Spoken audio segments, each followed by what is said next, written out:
Here we go.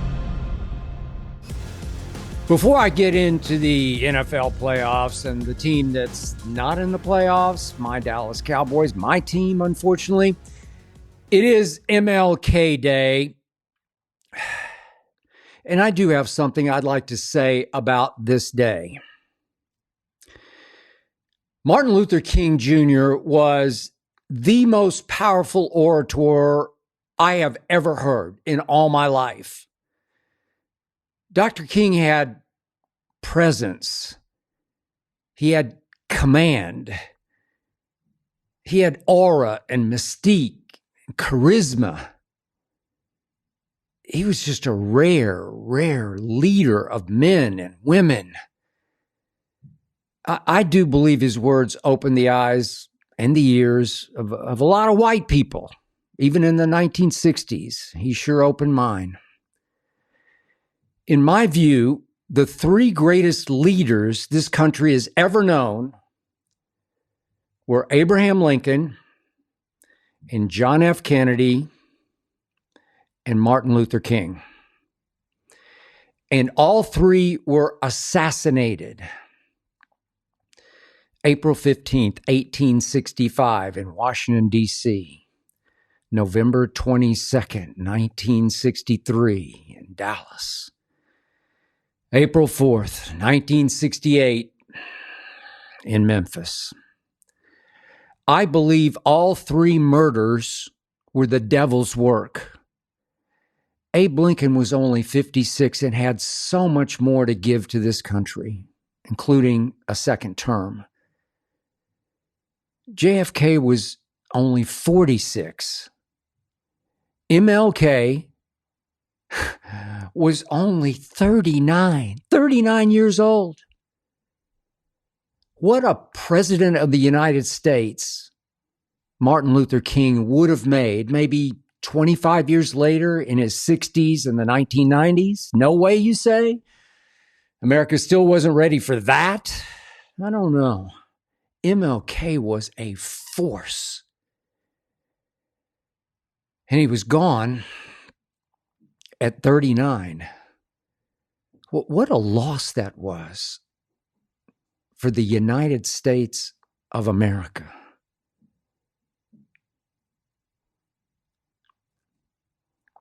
Okay, now let's switch gears and get back to the unreal world, to the NFL, to the team I live and mostly die for, the Dallas Jones Boys, owned and operated by Jerry Jones and his family. Please don't tell me Jerry Jones is going to hire Kellen Moore as the next head coach. Again, my pet peeve or my fret peeve or my sweat peeve is this insane NFL pipeline system that operates under this belief, this crazy notion that good coordinators will make good head coaches. How? Why? Game planning for an offense or for a defense, then calling in-game plays has zero to do with head coaching. Zero. A head coach has to command an entire locker room, an entire franchise, an entire city and state and fandom. A head coach has to create a new culture and win over the media and send strong, trustable, persuasive messages through that media to the players. When has Kellen Moore ever done anything like that? Help me out here. What has Kellen Moore shown you that suggests he could do any of that? To me, Kellen Moore has always come off as a little mousy, with a pretty quiet, low-watt personality and presence that just shrinks and shrinks and shrinks as the game goes on. When he's calling plays on the sideline, he just sort of blends in, doesn't he? He doesn't draw a lot of TV close-ups because he oozes no emotion. His body language is without charisma. His interviews are forgettable milquetoast. He works hard to say less. I do not doubt that Kellen's a nice guy, and I do not doubt he has a sharp offensive mind, and that he's a pretty good play caller, and that Dak Prescott really, really likes him and would welcome him right on back, in part because Kellen is such a nice guy. He's so easy to get along with. He's not verbally confrontational or combative. He won't really challenge or chew out his quarterbacks. I mean, Kellen's only 36 years of age. He's only 5 years older than Dak. He's like a contemporary. Kellen did play for his father. I always liked that kind of connection. His father coached his high school team. This was in rural Washington. Then Kellen played quarterback at a pretty high level at Boise State before he went undrafted. Kellen Moore has 0 star quality. His personality would fit in Jerry Jones's sock drawer. So, yeah, you got it. He'd be the perfect fit for Jerry Jones. Jerry would basically be hiring a new offensive coordinator who played for the Cowboys and coached in Dallas. Yeah. Who has had success coaching and getting along great with Dak. They're like brothers. So Kellen Moore would be perfectly content letting Jerry be the face of the franchise, to let Jerry keep doing his 2 radio shows a week and his post-game interviews outside the locker room after every single game. No owner ever does that except Gerald Wayne Jones Jr. Jerry basically could go right on operating as if he is the head coach and the general manager, the last word on everything football in that franchise, while Kellen could just keep doing what he did for 4 years in Dallas when he was the coordinator, then for a year with the Chargers, and now for a season in Philly. Heck, if the Eagles do manage to win this coming Sunday, then go on to win the Super Bowl as I predicted before the season began, all the better for super salesman Jerry Jones, who can sell Cowboy fans on, we got the best one out there on the market. Kellen be bringing a Super Bowl ring to Dallas, Texas. Yeah, Jerry, an Eagles Super Bowl ring. The Eagles. A Super Bowl ring. I think they're going to win because Howie Roseman ran Super Bowl rings around you, Jerry Jones. That was through free agency and then through the draft. But hey, Jerry can order Kellen to hire Jason Witten. Go get Jason Witten. He's coaching high school football just outside of Fort Worth. And yeah, he could order Kellen, could Jerry, to make Jason Witten the new tight ends coach for the Dallas Cowboys. And won't that excite Cowboy Nation? Happy days will be here again. Or so Jerry will try to sell you and you and you and you. Actually, Kellen Moore is Mike McCarthy. He's Jason Garrett. All over again. All 3 good coordinators, perfectly willing to take a backseat to head coach Jerry Jones and his 5-alarm ego. All 3 are nice guys who don't have a whole lot to say to the media, which is great for Jerry. All 3 are the opposite of lightning rods. All 3 stay out of Jerry's way. They won't fight back when Jerry overrules and orders them to do this or that or the other. Kellen Moore will be just like Jason Garrett and Mike McCarthy, grateful to be the head coach, quote unquote, of the Dallas Cowboys, because, by the way, the Cowboys are still America's team. They are still the world's most valuable team. They do play many of their games on the biggest stages, and they do still look good on your coaching resume. I've said it already. I'm going to say it one more time. Jerry does not want to hire Dion.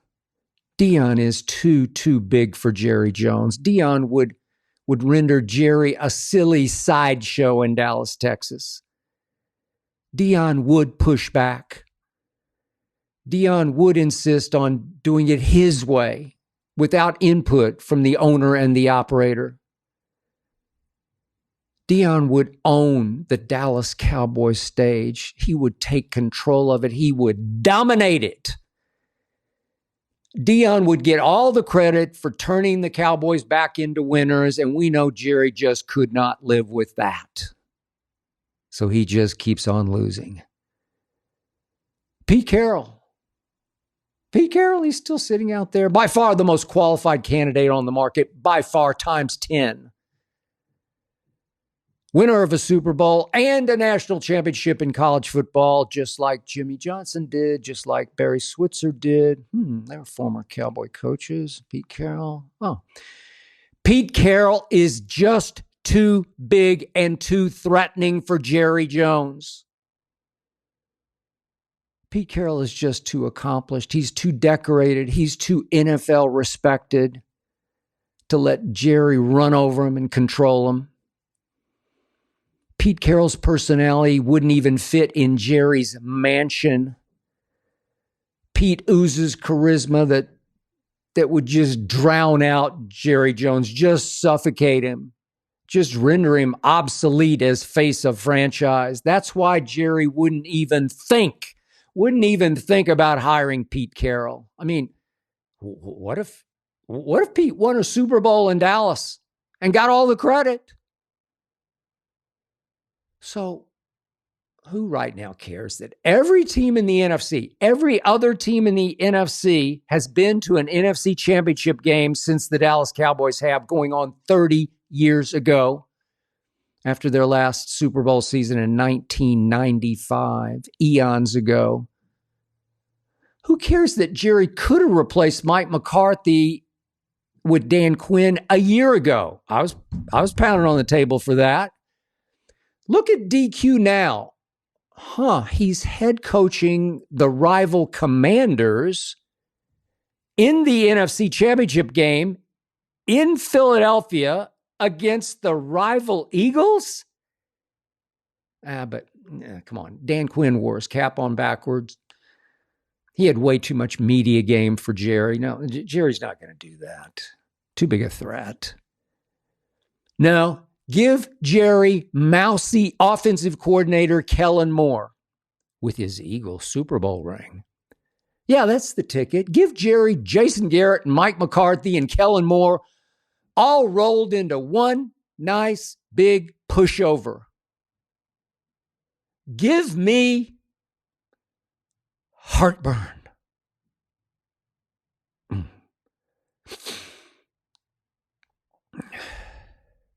Okay, you ready for this?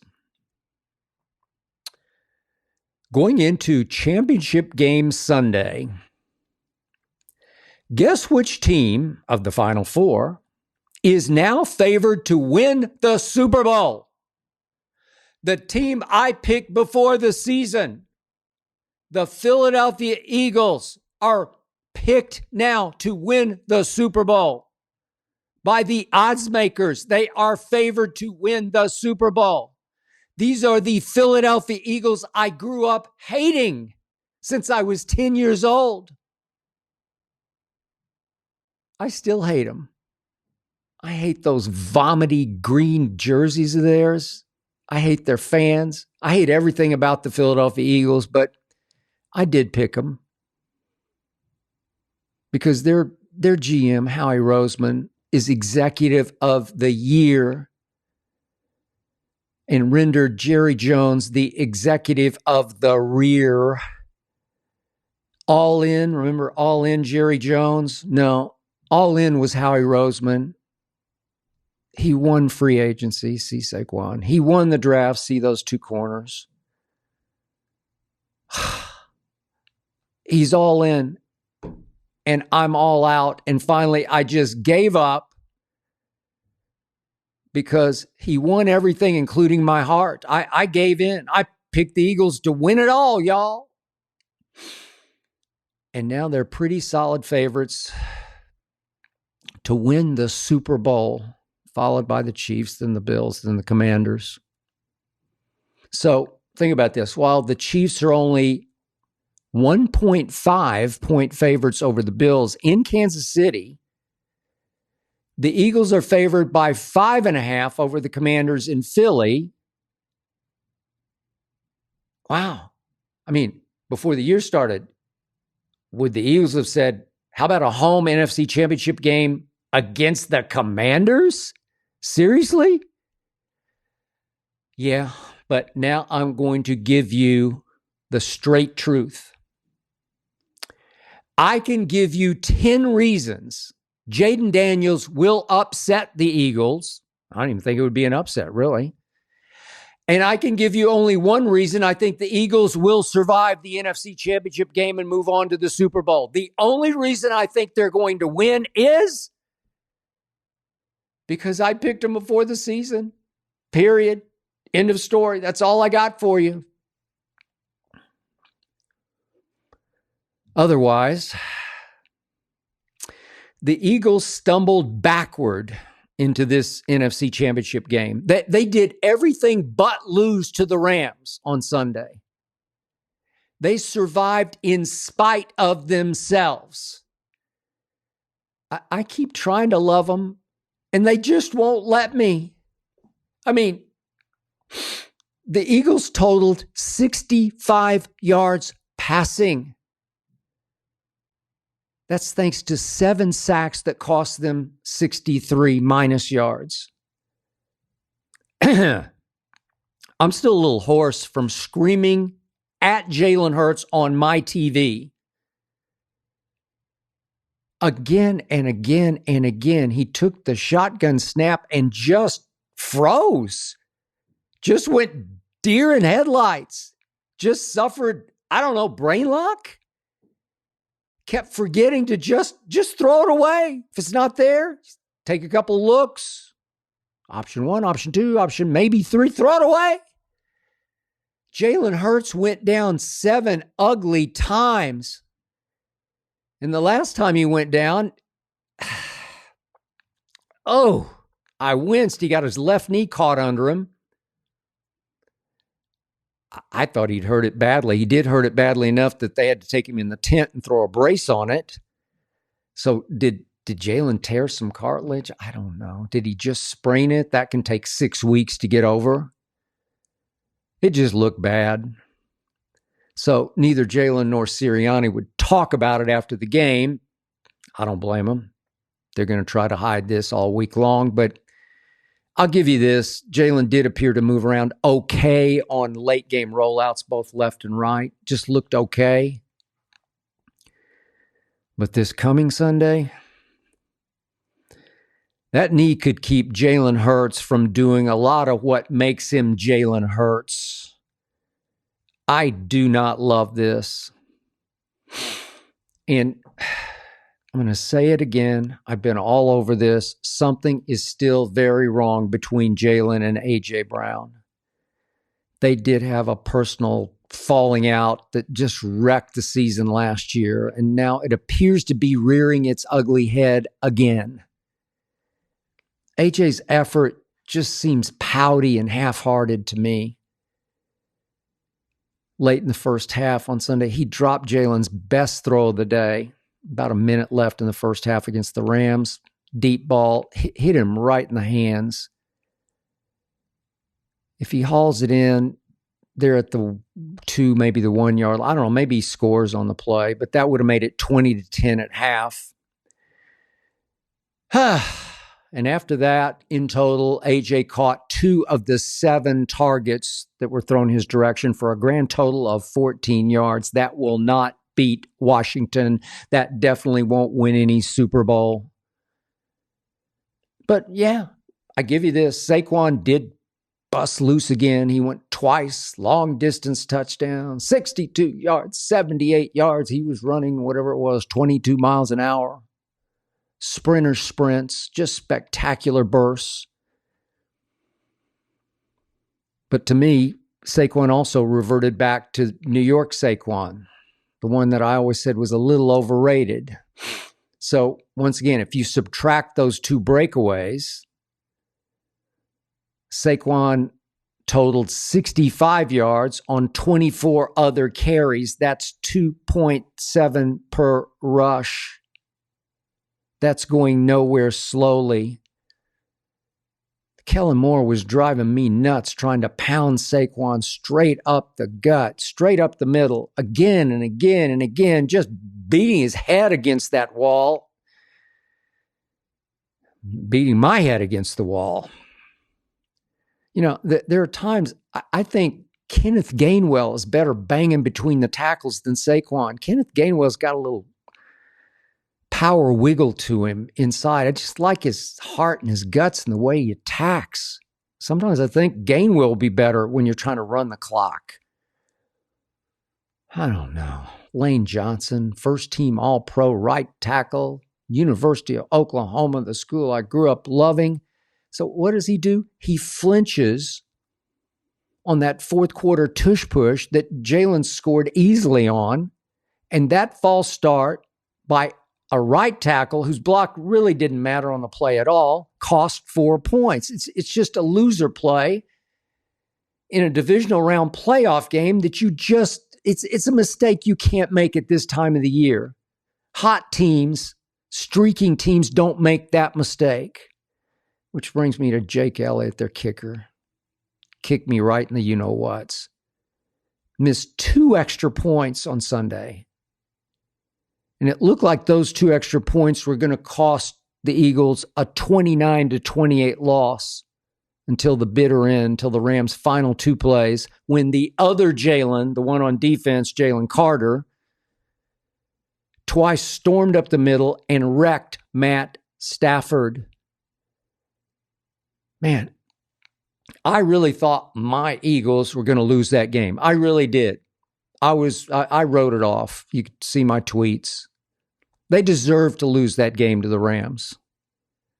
And by the way, on the game's first defensive series, the Eagles lost their best defensive player. In my opinion, that's a rookie, a corner, Quinyon Mitchell. They lost him to a shoulder injury when he ran into Matt Stafford and appeared to hurt Matt's ribs, but it hurt Quinyon more. Because Quinyon Mitchell went straight to the locker room and he never came back out. That's a bad sign. I figured done for the year. Wrecked his shoulder. Yet afterward, according to several reports, he was in a happy mood. Said he'd be just fine for next Sunday. He will? Seriously? I'm sorry. I don't trust that. Something happened. Something really bad happened. And now the Eagles are saying, no, we're fine. Jalen's fine. Quinyon's fine. No, I don't trust it. And by the way, Quinyon Mitchell's backup, Isaiah Rodgers, who actually played pretty well. I don't know if you noticed, but he also pulled up lame late in the game. And I don't trust he's going to be available even if Quinyon can't go against Washington. I mean, this is Jayden Daniels they're about to face. Jayden Daniels. Look, I have raved and raved and raved some more about this kid all season long, sitting right here on this show. I am running out of wows, but I'm going to hit you with one more. You are watching the greatest rookie quarterback season ever. No rookie quarterback has ever played at this level and had this kind of impact this deep into the playoffs. Jayden Daniels finished 4th in regular season QBR in the NFL as a rookie. That's behind Lamar and Josh Allen and Joe Burrow. Pretty good company. Wow. And by the way, during the regular season, Jayden Daniels finished 1st in QBR on 3rd down and 1st in QBR on 4th down. In the entire National Football League, he went 8 for 8 on 4th down during the regular season. Wow. I'm out of wows. And through Jayden Daniels' first 2 career playoff games, his first 2 ever, one against the NFC South winner at Tampa, and the other against the number 1 seed in Detroit, Jayden Daniels has completed 46 of 66 passes. That's 70%. He's thrown 4 touchdowns through these 2 playoff games and 0 interceptions. He's a rookie, 0 interceptions. Rookies throw 4 interceptions in their first playoff game. None in 2 on the road. His QBR of 87, that scale 0 to 100, leads the playoffs. Wow. He is him, or if you want to be grammatically correct, he is he. He is it. Jayden Daniels has changed everything in Washington. He will be the best quarterback on the field Sunday in Philadelphia, and he will be a thorn in my Cowboy-loving side for the next, 15 years. Knock on wood for him. God bless him.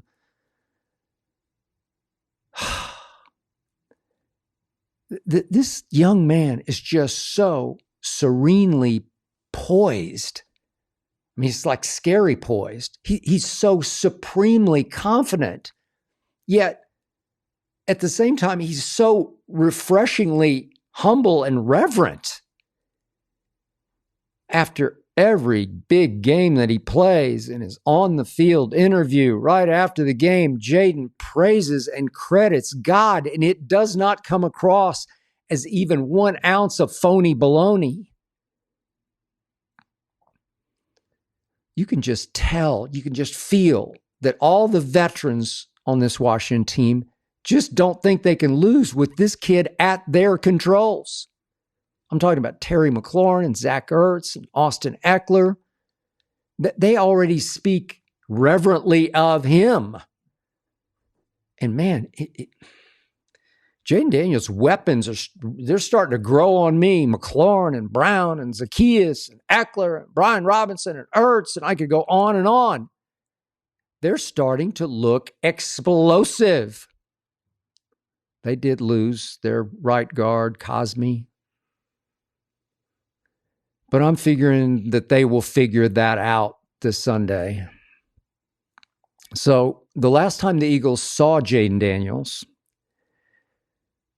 not that long ago, December 22nd, he and his Commanders scored 22 in the fourth quarter on the Eagles' best in the NFL defense. Scored 22 and outscored Philly 22-6 in the fourth quarter, including a 9-yard TD pass from Jayden to Jamison Crowder. Another weapon that did win that game 36-33 with 6 seconds left. 22-6 in the fourth quarter. Touchdown pass with 6 seconds left. 36-33. Jayden Daniels. I got to tell you, I love Jayden Daniels plus 5.5 points this Sunday at Philly. But I'm still picking the Eagles. Only because I picked them in August. Maybe they'll back into the Super Bowl.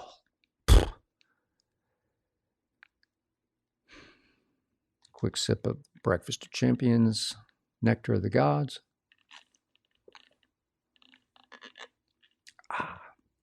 Diet Mountain Dew.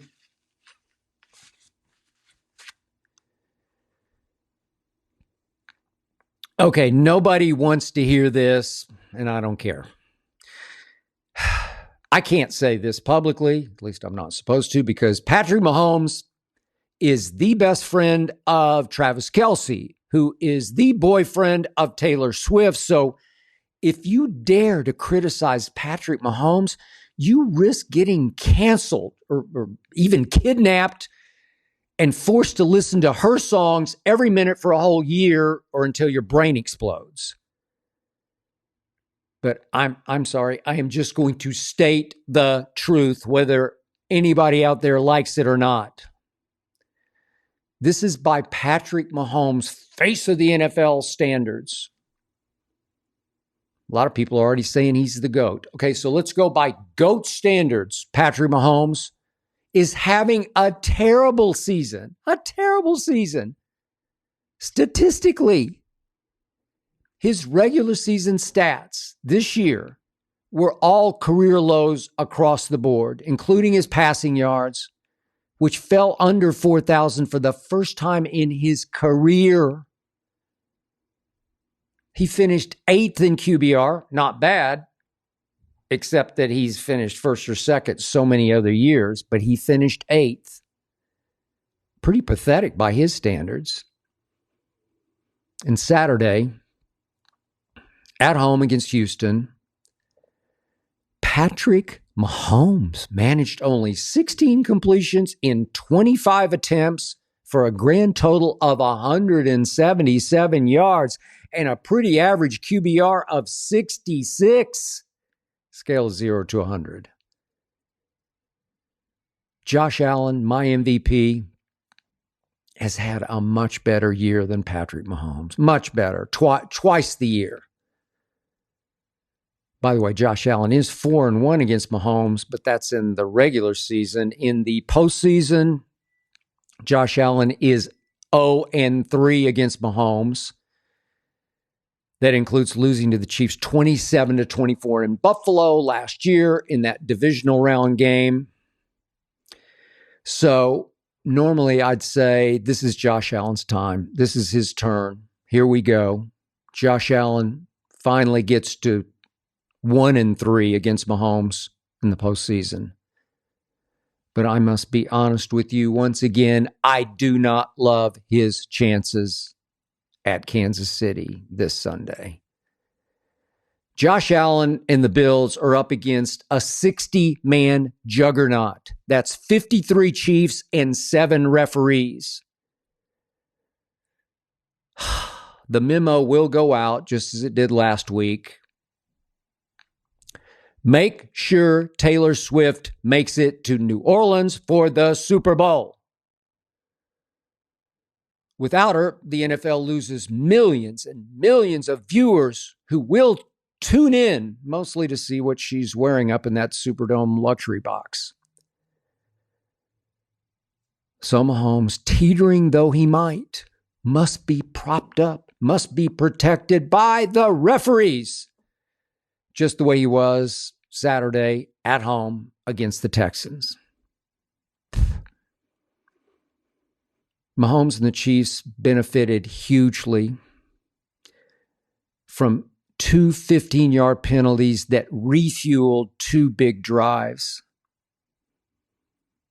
2 bogus flags drawn by Mahomes, who can now outflop LeBron. Will Anderson, best player on the Texans defense, he did pull up before he, quote unquote, hit Mahomes. Maybe their helmets touched, or let us say kissed, just touched. 15 yards roughing the passer. What? He barely touched him. What are we talking about? Then on a late Mahomes scramble slide, slid late, as he often does. 2 Texans went right over the top of Patrick Mahomes, did not touch Patrick Mahomes. They hit each other helmet to helmet. 2 Texans hit each other helmet to helmet. 15 yards, unnecessary roughness on Houston. What? What are you talking about? I felt like I just received, so to speak, a swift kick in the stomach. A swift kick in the stomach. This is the Taylor Swift effect. She is a one-woman ratings juggernaut. Protect her. Prop her up. award her boyfriend's team with phantom penalties. Get them to New Orleans. The NFL needs the Swifties. Protect them. Prop them up. Make sure the Chiefs advance. I mean, the odds makers aren't even giving the Chiefs a 3-point edge for home field. Nope. They're saying Bills are just a little bit better. Chiefs are favored by only 1.5 points. And I say Josh Allen and the Bills have no shot against Mahomes and his teammates, the referees. And now, right on schedule, here we go again with the boyfriend becoming invisible. During games, invisible. Seriously. This started happening last year at this point in the playoffs.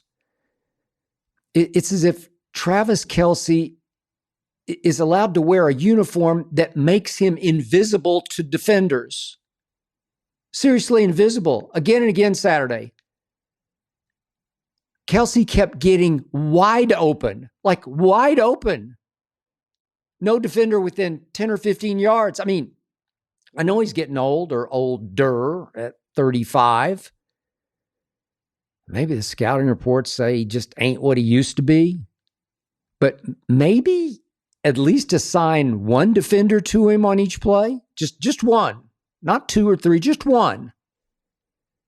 Saturday, Kelce was invisible to the Houston Texans. Or so it appeared. He just kept getting wide open. And he kept catching passes from Patrick McFlop. And he just kept running wild down the field for another 20 or 30 untouched yards. And I'm saying, what are you doing? Texans, wake up. Can't you see him? Kelce caught 7 for 117. That's by far his season high, by far. Remember at Baltimore last year in the AFC title game, Kelce caught 11 for 116. Did most of his damage in the first half, but still, I'm saying maybe somebody, maybe one guy, stay on 87, just one guy. I'm pretty sure that on Saturday, defenders just couldn't see him until he materialized in the end zone. It's whatever it takes to get Taylor Swift to New Orleans. I don't know. Maybe she'll soon market Invisiware for those who, I don't know, want to go to parties without being seen so they can listen to what people are saying about them. Then again, the only reason I'd like to see the Chiefs in New Orleans is so my Philadelphia Eagles could ruin their chances of the first ever Super Bowl three-peat. And my Eagles could then get revenge for their Super Bowl loss to Kansas City and Phoenix, you'll remember 2 years ago. So, hey, refs, can you maybe prop up and protect my Eagles Sunday against Jayden? My Eagles are going to need help even more than Mahomes is going to need help. Whew. That's it for this episode. Thanks to Tyler Korn for producing, to Ernestine for overseeing, and of course to Hazel for approving.